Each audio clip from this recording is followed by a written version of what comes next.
Hi YouTube, this is Dave Morley here again, just to follow up on my previous video about my PlayStation controller. Just to go into a bit more detail today of how I managed to screw two controllers up already, and this is my third I finally got working. I say this is not an easy job, so if you don't know how to solder properly, I do advise getting someone that either knows how to solder properly or get an adult to do it for you.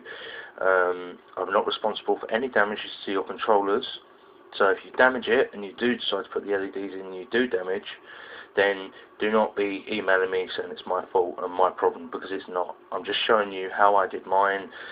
So yeah, here goes. Right, as I said yesterday about the small soldering points on these controllers, it is a complete pain in the arse trying to solder to these little silver solder points. If you can see just over here, up top there, that the motherboard has gone black. This is because I didn't have any flux, and flux helps solder stick to soldering points, and it helps it stick to the soldering iron as well. If you don't use flux, then you can overheat the soldering points and it will not stick no longer, which has happened to this controller. Also, your touch pads, I have two styles here. I have the original slot-in style one,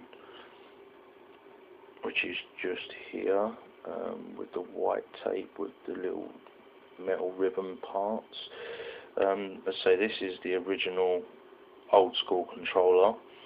If you do fold or damage any of these points, then this whole touchpad basically goes out the window, so that's knackered. I also did knacker this one as well by accidentally, I don't know if you can see it just there, I got the soldering iron too close to it and it kind of melted the points just there. So yeah, as I say, they're your two main points, like on that controller.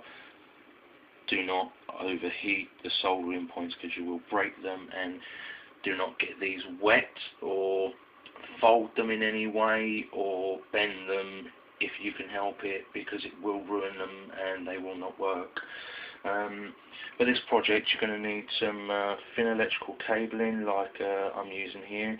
I used like a 1mm or just below a 1mm cable. I used a 1mm, if you can just see there, 1mm. Get it a bit closer to the window, you might be able to see it a bit better. It's a 1mm solder, which works very, very well. Also, like I said in my previous video, please make sure you use a fine tip soldering iron and get some flux and rub it on the tip of the soldering iron first, and then you'll have easier way of soldering, because the flux makes the solder stick better.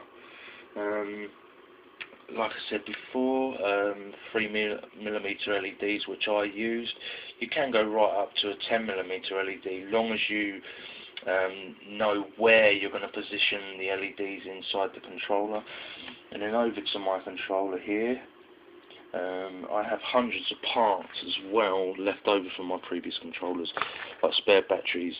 If you do ever find that your controller will not hold charge, you can buy these batteries on eBay for something like £5 in the UK. Also, with your back trigger buttons, I don't know if anybody else has experienced this, but sometimes they go a bit slack and a bit loose. It's just because inside, if I can find the right one here, just here, I don't know if you can see it because they're quite small and tiny.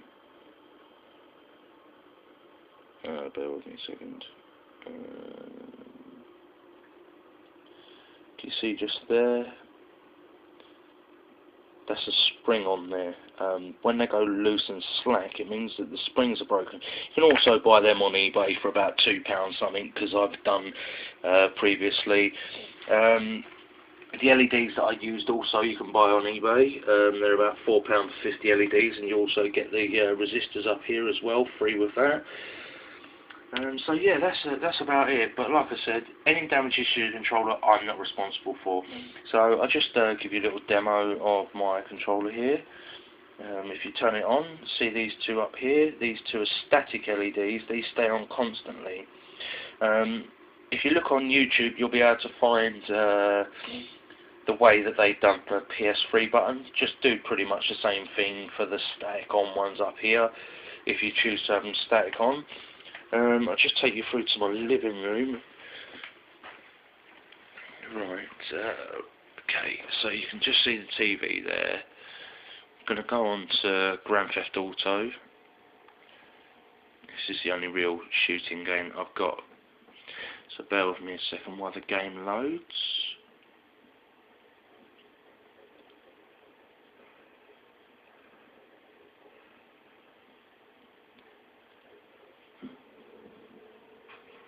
But again, these LEDs are ultra bright LEDs. These are 5000 MCD LEDs.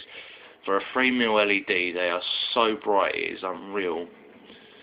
I mean, these can glow up your living room or wherever you're playing your PlayStation. Like at the night time, you can flick the light off and play in the dark because these glow up the whole room. They're absolutely brilliant. Say for 50 LEDs, you're paying like £3–4 off of eBay. You can't really go wrong. Okay. Say I have got another controller down there that you can see on the bottom shelf. That's a brand new official Sony PlayStation controller that I paid £40 for from Game Station. I am planning to modify that one as well when the rest of my LEDs do come to me. Also, on eBay, if you don't know how to wire LEDs with the wire and with the wire and the LED together, you can buy them pre-wired on eBay. You get 20 for about the same price that you do for unwired ones. So yeah, that's what I've done for my next controller. I've got some green, some blue. I'm also going to order some multicoloured flashing ones that go from red to blue, from blue to green, and so on and so forth. Right, here we go. As you can see there, Grand Theft Auto. The controller's just here. Let's say, like, if we just point the gun there, can you see that? So you're probably getting glared out by the controller, but here we go. Right, here's the controller in front of me. There's Grand Theft Auto, and then we're going to press the trigger button and see them two blue flashing. They're going along with the rumble pack. I've wired both my rumble packs together so they both vibrate at the same time. Instead of one does large rumble, one does small rumble.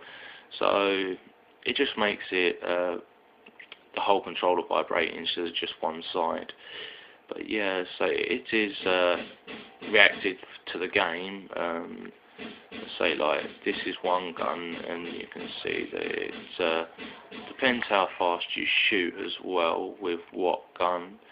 Let's say if I change to a bigger gun and shoot this copper, you can see that the lights stay on quite rapidly, and this is because it's a constant semi-automatic gun. It will stay on constantly, like you can see.